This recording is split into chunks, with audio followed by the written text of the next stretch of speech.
Number 1 says plot the following points on the grid. So the first one is 1, 1, which means I go over 1 and up 1. B is 2, 3, which means go over 2, up 3. Connect the points. C is 5, 3, which means go over 5, up 3. D is 4, 1, so go over 4, up 1. And then we're back to 1, 1. So then it says, what is the shape you have drawn? You could say quadrilateral or a parallelogram. Either one would be fine. Number 2 says solve. You may use your fraction circle pieces to help you. So if you still have your fraction circle pieces, you can use those to help you. I have 1/2 plus 1/4. So in order to add, we have to make sure the denominator is the same. So if I look, 2 and 4, I could change 2 to 4. 2 times 2 is 4. 1 times 2 is 2. So now I have 2/4 plus 1/4, which is 3/4. The next one is 1/2 plus 3/4. So again, I could change 1/2 to 2/4. 2/4 plus 3/4 is 5/4, or 4 goes into 5 one time, with 1 left over, 1 and 1/4. Number C, or letter C, says 3/4 plus 1/8. So if I look, 4 goes into 8, so I could change 4 into 8. 4 times 2 equals 8. 3 times 2 equals 6.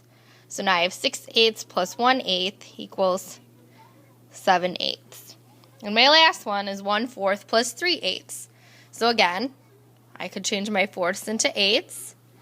4 times 2 is 8. 1 times 2 is 2. 2/8 plus 3/8 is 5/8. Number 3 says make an estimate and then solve. So if I were to estimate, I would do 200 times 200. So I ignore the zeros. 2 times 2 is 4. And then add those 4 zeros back. So my estimate is about 40,000. Then to actually solve, I start at my ones place. 5 times 4 is 20. Carry the 2. 5 times 9 is 45 plus 2, 47. 5 times 1 is 5 plus 4 is 9. Then I move on to my tens place, which means I have to put a 0. 1 times 4 is 4. 1 times 9 is 9. 1 times 1 is 1. Then I move on to my hundreds place, which means I need to put 2 zeros. 2 times 4 is 8. 2 times 9 is 18. Carry the 1. 2 times 1 is 2, plus 1 is 3. And now I have to add all of them together. 3 zeros is 0. 7 plus 4 plus 0 is 11. Carry the 1. 9 plus 9 is 18. Plus 8 is 26, plus 1 is 27. 8 plus 1 is 9, plus 2 is 11. 3 plus 1 is 4.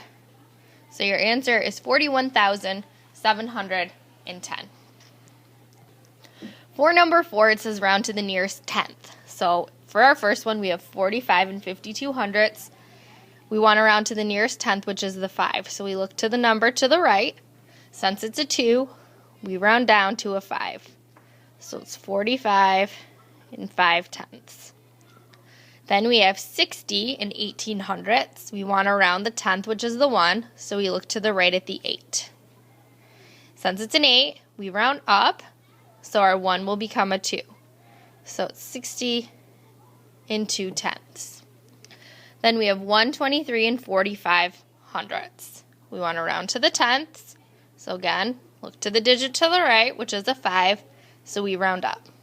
So 123, we round the 4 up to a 5.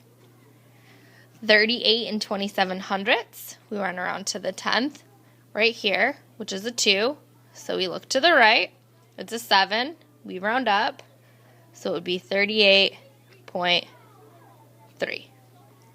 The last one is 56 and 199 thousandths. So we want to round to the nearest tenth. So again, look to the right, it's a 9. We round up, so it would be 56 round the 1 up to a 2, so 2/10. Number 5 says explain why the order of the numbers in an ordered pair is important. So just like we've talked about in class, order is important because the first number always tells how far you move to either the right or the left on the x-axis or the horizontal axis. The second number tells us how far we move up or down on the vertical axis or the y-axis. If we don't follow the order, the point will not be in the right place, therefore we will not get the correct answer.